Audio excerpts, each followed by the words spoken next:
Media మిత్రులకు పత్రికా విలేకరులందరికీ పేరు పేరున నా యొక్క నమస్కారాలు తెలియజేసుకుంటున్నాము. ఏంటంటే ఈ రోజు వచ్చినటువంటి ఈ యొక్క మున్సిపల్ ఎన్నికల్లో భాగంగా మేమందరం కాంగ్రెస్ పార్టీ నుండి పోటీ చేద్దామని మేమందరం నామినేషన్లు దాఖలు చేయడం జరిగింది. ఇక్కడ ఉన్నటువంటి పరిస్థితుల ప్రభావమో మరి ఇంకా మన పై అధికారుల ప్రభావమో లేకపోతే అధిష్టాన ప్రభావమో మాకేం అర్థం కావట్లేదు. ఏంటంటే మేము గ్రహించింది ఏంటంటే మేము కాంగ్రెస్ పార్టీ కష్టకాలంలో 10 సంవత్సరాలు ఉన్నటువంటి కాలంలో మేమైతే ఎంతో మందిని కష్టపడి ఇప్పటికీ కూడా మా పైన కేసులు ఉన్నప్పటికీ కూడా మేము ధైర్యంగా ఆ కష్టకాలంలో మేమందరం ధైర్యంగా పోరాడినటువంటి వ్యక్తులం మేమందరం కలిసి. కాబట్టి ఈ రోజులలో ఈ గవర్నమెంట్ వచ్చినాక మేము కాంగ్రెస్ పార్టీ అధికారంలోకి వచ్చినాక మేము ఖచ్చితంగా మేము గెలవాలి, కాంగ్రెస్ పార్టీకి మా సేవలు ఇంకా కావాలి అనేటువంటి ధైర్యంతో మేమందరం ముందుకు వచ్చినాము. వచ్చినటువంటి ఈ యొక్క సమయంలో ఏం జరిగిందంటే మాకు నష్టం జరిగిందని మేమైతే భావిస్తున్నాం. ఏంటంటే టీఆర్ఎస్ తోని కుమ్మక్కై కొంతమంది అధిష్టానంలో కానీ మా యొక్క కాంగ్రెస్ పార్టీలో కానీ పెద్దలు కానీ 10 సంవత్సరాలు మేము జెండా మోసినటువంటి కార్యకర్తలకు బలం చేకూరకుండా చేసి వాళ్ళు బీఆర్ఎస్ నుండి వచ్చి పార్టీలు మారి గతంలో కూడా ఎన్నో పార్టీలు మారినటువంటి వ్యక్తులకు వాళ్ళకు ప్రియారిటీ ఇచ్చి వాళ్లకు బీఫామ్లు ఇచ్చేసి మమ్మల్ని పక్కకు పెట్టినంత మాత్రాన మేము వెనక్కి తగ్గేటువంటి ప్రసక్తే లేదు. మా పైన ఇప్పటికీ మేము కోర్టు మెట్లెక్కుతున్నాం. వాళ్ళపైన ఎటువంటి కేసులు ఉన్నాయి చెప్పాలి. దానికి సమాధానం మా యొక్క అధిష్టానం చెప్తుందో మా యొక్క కాంగ్రెస్ పార్టీ పెద్దలు చెప్తారో. కానీ మా పైన ఇప్పటికీ కూడా చాలా హ్యూమర్స్ వస్తున్నాయి. అటువంటి హ్యూమర్స్ ఎవరు మాట్లాడినా కూడా మేము సహించేది లేదు. ఇప్పటికీ మేము కాంగ్రెస్ పార్టీ జెండా మోసి భుజాల మీద వేసుకొని మేము కష్టపాలంలో ఎంత కష్టపడ్డాము, ఎన్ని కేసులు అనేది మాది మాకు తెలుసు. మీరందరు మీడియా విలేకరులు కూడా మాకు అందరికి సపోర్ట్ చేసినప్పుడు కష్టకాలంలో. కాబట్టి మేము ఎట్లా కొట్లాడినాం, కాంగ్రెస్ గవర్నమెంట్ రావడానికి ఎంత కృషి చేసినాం అనేటువంటి మీ అందరు కల్లారా చూసినారు. అప్పుడు మమ్మల్ని అందరినీ ప్రోత్సహించినారు. కానీ కాంగ్రెస్ పార్టీ వచ్చిన తర్వాత మాకు నష్టం జరిగిందని అయితే మేము భావిస్తున్నాము. రేపటి నుండి మేము మాత్రం వెనకకు తగ్గకుండా మేము బీఫామ్లు ఇవ్వకున్నా కూడా మేము భయపడకుండా ఇది ఈ యొక్క హుజరాబాద్ నియోజకవర్గంలో జరిగింది మాత్రం 2 వ్యక్తుల మధ్య అది యుద్ధం. ఆ యుద్ధానికి బలిగా మమ్మల్ని కార్యకర్తల్ని వాడుకున్నారు. సో కాబట్టి మాకు తగినటువంటి న్యాయం జరగాలని మేము ముందుకు వెళ్ళి మేము ఇండిపెండెంట్ గానైనా మేము అందరము ఇక్కడ ఉన్నటువంటి అందరూ కూడా మా తోటి సహోదరులు కూడా అందరూ పోటీలో ఉండాలని కోరుకుంటున్నాము. మాకు కావాల్సినటువంటి సపోర్ట్ కూడా మీ మీడియా మిత్రులు కానీ ఇక్కడ హుజరాబాద్ పట్టణంలో అన్ని వార్డుల నుంచి మేము ఎంతమంది నష్టపోయినామో అన్ని వార్డుల నుంచి మాకు ఖచ్చితంగా మాకు కావాల్సినటువంటి సపోర్ట్ మాకు వస్తుందని మేము ధైర్యంగా ముందుకెళ్తున్నాము. రేపటి నుంచి మా పోరాటము ఆగదు. మేము మళ్ళీ విజయంతోనే కాంగ్రెస్ పార్టీకి మేము జెండా మోస్తాము. కాంగ్రెస్ పార్టీకి మేము ఎప్పటికీ విధేయులై ఉంటామని ఈ మాకు ఇచ్చినటువంటి యొక్క చిన్న అవకాశాన్ని బట్టి మీకు అందరికీ పేరు పేరున నా యొక్క నమస్కారాలు తెలియజేసుకుంటాం.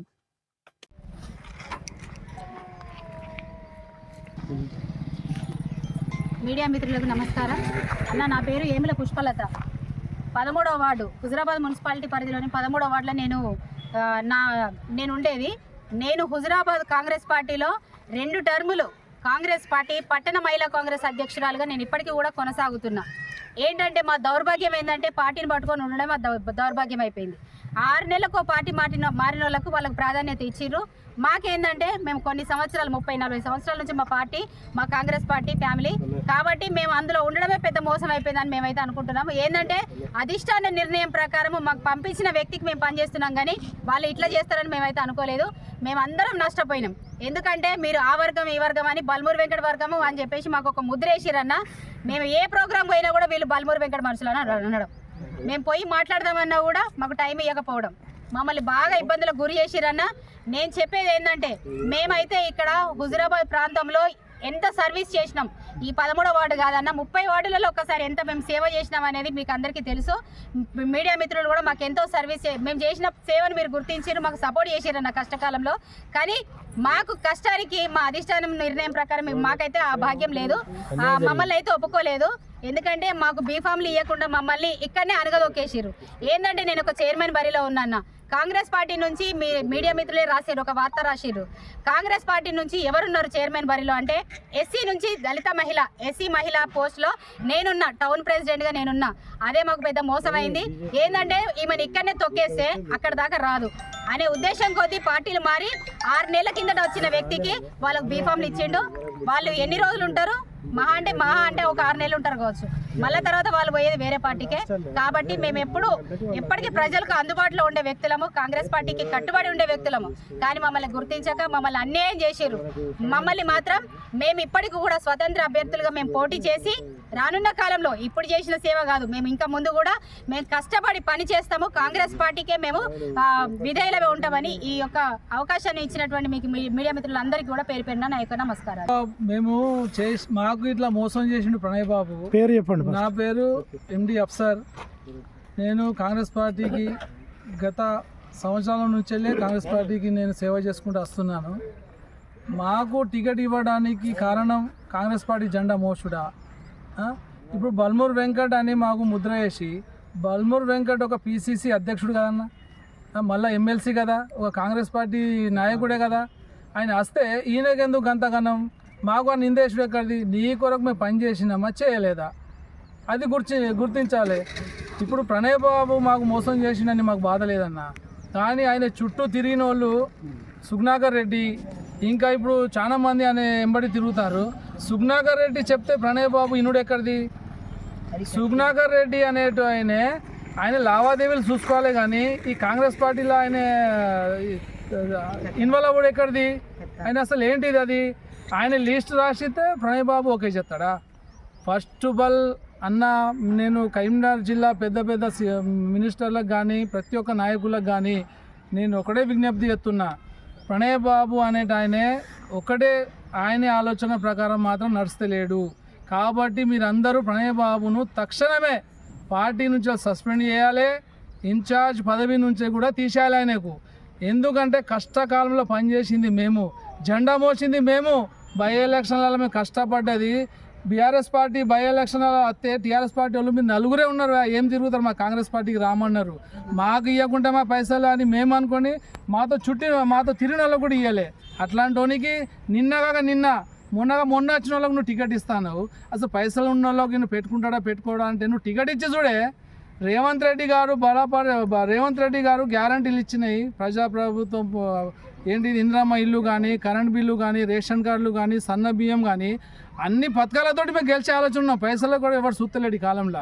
కాంగ్రెస్ బల్మూర్ వెంకట్ మనుషులు గెలుస్తారన్న దురుద్దేశంతోనే వాళ్ళు మమ్మల్ని పక్క పెట్టారు. మాకు భయపడ్డారన్న మేము చెప్తున్నాం కదా.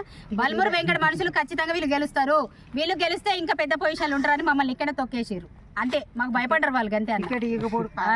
టికెట్ ఇవ్వకపోవడానికి కారణం కూడా అంతే. గ్యాప్ లో 2 సార్లు వచ్చింది, 2 సార్లు కథ పక్కన పెట్టి ఇంకా దీనికి ఎంక్వైరీలు బయట నుంచి వెంకటన్న వచ్చింది. అన్న 100% ఫేక్ సర్వే, దొంగ సర్వే.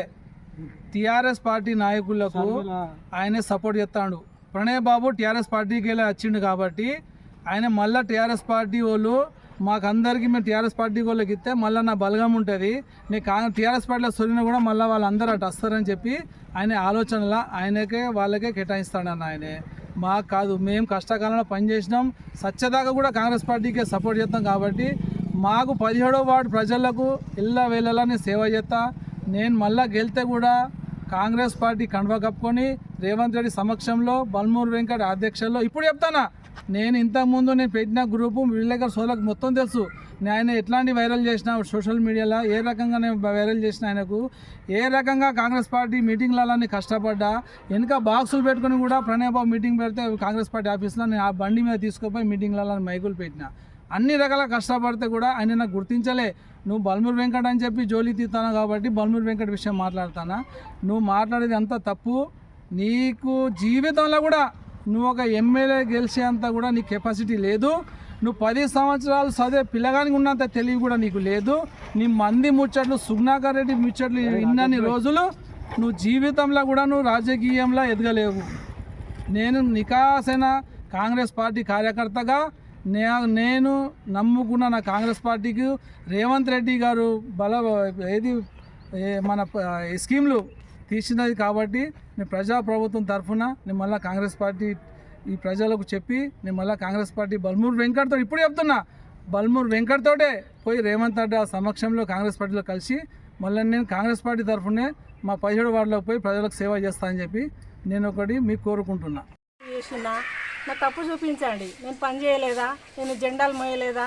ప్రతిరోజు పాదయాత్రలు అడ్డం పడుకుంటూ రాత్రి పగలు నేను ప్రోగ్రామ్ సక్సెస్ చేసిన దాన్ని. నేను చేసిన తప్పేంటిది, నాకు ఎందుకు ఇస్తలేరని కూడా నేను ఏడ్చిన. అంటే కాంగ్రెస్ పార్టీ అంటే డబ్బులు ఉన్న వాళ్ళకేనా? డబ్బులు లేని వాళ్ళకి పార్టీ వద్దా? మరి అప్పుడే చెప్పాల్సింది నన్ను పిలిచినప్పుడే. నీకు డబ్బులు లేవు, నువ్వు మా పార్టీకి నువ్వు అక్కడికి రావు అని పనులన్నీ వేయించుకొని ఇవాళ పార్టీ టికెట్ ఇస్తలేరని అంటే ఇక అది మీరే ఆలోచించాలన్నా.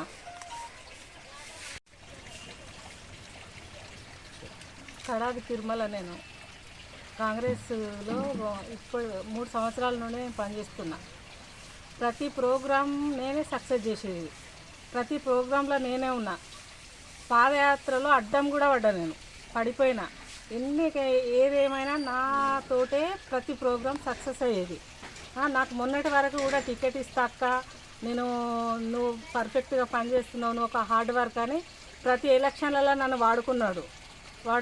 తర్వాత ఇప్పుడు నాకు ఘోరమైన అన్యాయం చేసిండు ప్రణవ్ బాబు. ఇప్పుడు వాళ్ళు మొన్న 26వ తారీఖు వచ్చిన వాళ్ళకి తెల్లవారి కండ వేసి ఇవాళ టికెట్ అమ్ముకున్నారు నాది. నేను 7th వార్డులో చాలా వర్క్ చేసిన, ఏ పనైనా నేనే చేసిన. 12 ఇందిరమ్మ ఇండ్లు నేనే ఇచ్చిన, డబుల్ బెడ్రూమ్లు నేనే ఇచ్చిన. అక్కడ ఒక రోడ్ అంటే వాళ్ళు ప్రజల కోరిక మేరకు నేను రోడ్డు తీపిచ్చిన కమిషనర్ గారిని పట్టుకొని. ప్రతి ఒక్క పనిలా కాలువలంటే ఏదన్నా ఇప్పుడు 2 సంవత్సరాల నుండి నేనే చేస్తున్నా. అక్కడ పేరువైన వ్యక్తిని నన్ను పక్కన పెట్టి ఇవాళ కొత్తగా వచ్చిన వ్యక్తికి టికెట్ ఇవ్వడం అనేది నాకు చాలా బాధాకరంగా ఉంది. ఇది నాకు అన్యాయం చేసిండ్రు, పార్టీ వాళ్ళు అన్యాయం చేసిండ్రు. నేను నిన్నటి వరకు కూడా అక్క నీకే ఇస్తానన్నారు, ఇవాళ బీఫామ్ వాళ్ళ పేరు మీద వచ్చింది. ఇది ఎంతవరకు కరెక్టో నాకు ఎంత బాధగా ఉన్నదంటే చెప్పలేనంత బాధ. మళ్ళీ గ్రౌండ్ వర్క్ మొత్తం నేనే కంప్లీట్ చేసుకున్నా. ప్రతి ఒక్కరు నాకు మాట ఇచ్చిండ్రు, అక్క నువ్వు మంచి వర్కర్వి, మంచిగా పనిచేసేదానివి, ఖచ్చితంగా నేను గెలిపించుకుంటాం అక్క అని ప్రతి ఒక్కరు నాకు మాట ఇచ్చిండ్రు.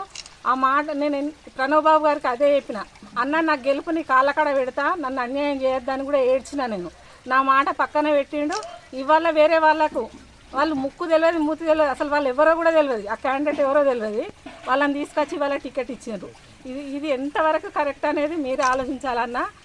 రేవంత్ అన్న, ఈ వీడియో మీరు ఖచ్చితంగా చూసి నాకు న్యాయం చేయాలన్నా.